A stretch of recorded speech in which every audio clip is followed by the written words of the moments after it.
बचाओ बचाओ। अरे ये किसकी आवाज है? लगता है कोई मुसीबत में है। मुझे उसकी मदद करनी चाहिए। आवाज तो उत्तर दिशा की ओर से आ रही है। और यह एक स्वर्ण मृग है, देखने में बहुत ही मनमोहक। और यह मृग इतना खास है कि मनुष्यों की तरह वह बातचीत कर सकता है। और तभी वह मृग आवाज सुनकर उस नदी की तरफ पहुंच जाता है। और मृग अपने आप से कहता है, यह तो एक मनुष्य है। और यहाँ तक मुझे पता है, मनुष्य एक बहुत ही लालची और मतलबी इंसान होता है। परंतु फिर भी मृग को हृदय में मनुष्य के लिए करुणा का भाव आ जाता है। अब वह स्वर्ण मृग उस डूबते हुए आदमी को बचाने के लिए नदी में छलांग लगा देता है। बचाओ बचाओ। सुनो, तुम मेरी टांग को पकड़ लो, मैं तुम्हें नदी के किनारे ले चलता हूँ। लेकिन वह आदमी इतना डरा हुआ था कि वह स्वर्ण मृग के ऊपर ही बैठ जाता है। परंतु स्वर्ण मृग बहुत ही नाजुक था, लेकिन फिर भी उसने आदमी को अपने ऊपर बैठाकर उसकी जान बचाई। तुमने मेरी जान बचाकर मुझ पर बहुत बड़ा एहसान किया है। समझ में नहीं आ रहा तुम्हारा धन्यवाद मैं कैसे करूं। अगर तुम सच में मेरा धन्यवाद करना चाहते हो तो तुमको मुझे एक वचन देना होगा। कैसा वचन? तुम्हें मुझे वचन देना होगा कि तुम किसी को कभी ये नहीं बताओगे कि मैंने तुम्हारी जान बचाई थी। और तभी वह आदमी मृग को वचन देकर अपने घर वापस लौट जाता है। कुछ दिन बीत जाने के बाद उस राज्य की रानी ने सपने में स्वर्ण मृग के साक्षात दर्शन किए। रानी हड़बड़ाती हुई सपने से उठकर बैठ जाती है। यह मैंने कैसा स्वप्न देखा? इतना सुंदर मृग, इसकी तो कोई कल्पना भी नहीं कर सकता।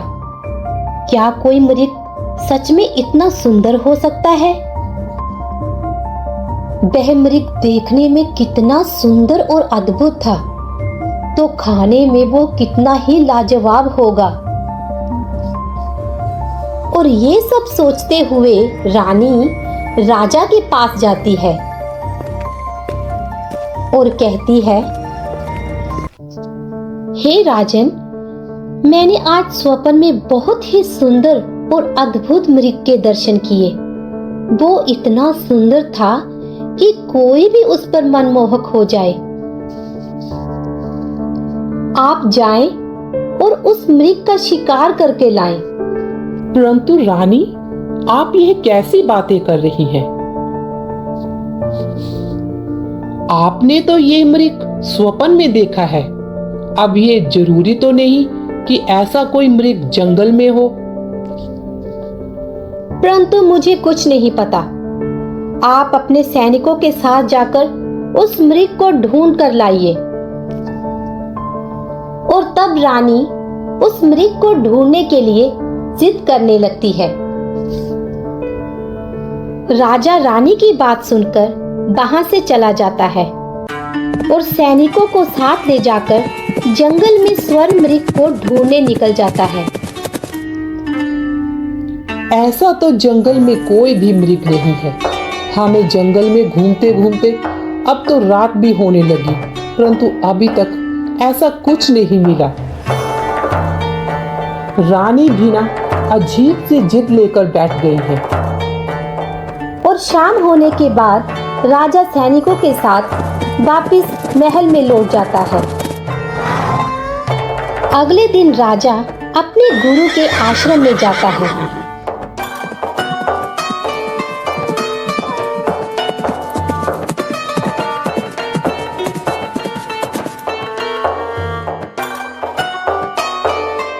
गुरुजी प्रणाम। क्या हुआ राजन? तुम बहुत चिंतित लग रहे हो।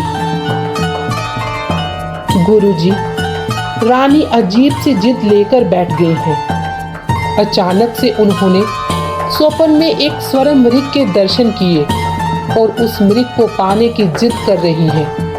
अब आप ही बताएं गुरुजी, स्वप्न में देखे हुए मृग को मैं कहाँ से ढूंढूं? और तब गुरुजी राजा को सलाह देते हैं। हे राजन, तुम अपने राज्य में घोषणा करवाओ कि जो भी इस मृग को ढूंढ कर लाएगा उसको इनाम में सोने की मुद्राएं भेंट दी जाएंगी। और राजा तब अपने गुरुजी की सलाह लेकर वापस राजमहल की ओर निकल पड़ता है। अगले दिन सुबह राजा अपने गुरु की सलाह के अनुसार राज्य में घोषणा करवाता है। जो भी जंगल में से स्वर्ण मृग को ढूंढ कर लाएगा उसको भेंट में सोने की मुद्राएं और बहुत सारी जमीन भेंट स्वरूप दी जाएगी। राजा का यह ऐलान सुनकर पूरे राज्य में खबर फैल जाती है। घर घर में स्वर्ण मृग को ढूंढने की एक आस सी लग जाती है। और ऐसे में ये सूचना उस आदमी तक पहुंच जाती है। अरे भाई, तुमको पता है राजा ने एक स्वर्ण मृग को ढूंढने की घोषणा की है और साथ में ही बहुत सारा इनाम भी रखा है। यह बात सुनकर उस आदमी को तुरंत उस मृग की बात याद आ जाती है। परंतु उस मृग ने तो अपनी पहचान किसी को ना बताने का वादा लिया है। परंतु उस आदमी को इनाम का लालच आ जाता है और वो बिना परवाह किए सीधा राजा के पास पहुंच जाता है। ए सुनो, अंदर कहाँ घुसे जा रही हो? जी मुझे राजा जी को स्वर्ण मृग के बारे में बताना है। और इस तरह वो आदमी अंदर जाकर राजा से स्वर्ण मृग की सारी बात बता देता है। क्या तुमने सच में ऐसे मृग को देखा है? जी हाँ राजन। तो क्या तुम हमें उसका ठिकाना बता सकते हो? जी हाँ राजन, वो जंगल के उत्तर की तरफ रहता है। और तब राजा अपने सैनिकों को साथ लेकर उस जंगल की तरफ निकल पड़ता है और फिर उसके बाद उस जगह पहुंच जाता है। वह मृग को चारों तरफ से घेर लेते हैं। आखिरकार हमें स्वर्ण मृग मिल ही गया। अभी इस पर निशाना साधता हूँ। राजा मृग पर निशाना लगाने ही वाला था कि मृग ने कहा, हे राजन, आप मुझे मारने से पहले मुझे इतना जरूर बताएं कि आपको मेरा ठिकाना किसने बताया। राजा मृग को बात करते सुन दंग रह गया और राजा ने बता दिया कि इस आदमी ने ही हमें तुम्हारा ठिकाना बताया है। और तब राजा की बात सुनकर मृग ने कहा, निकाल लेना किसी बहती हुई लकड़ी को, पर बचाना ना कभी किसी बहते हुए इंसान को। मृग की यह बात सुनकर राजा ने उस मृग से पूछा, तुम्हारी इस बात का क्या मतलब है? हे राजन, मैंने कभी इस मनुष्य की जान बचाई थी और वो भी अपनी जान को खतरे में डालकर, और आज इसने मुझे ही बंदी बनवा दिया। सच में मनुष्य का स्वभाव हमेशा से ही कपटी रहा है।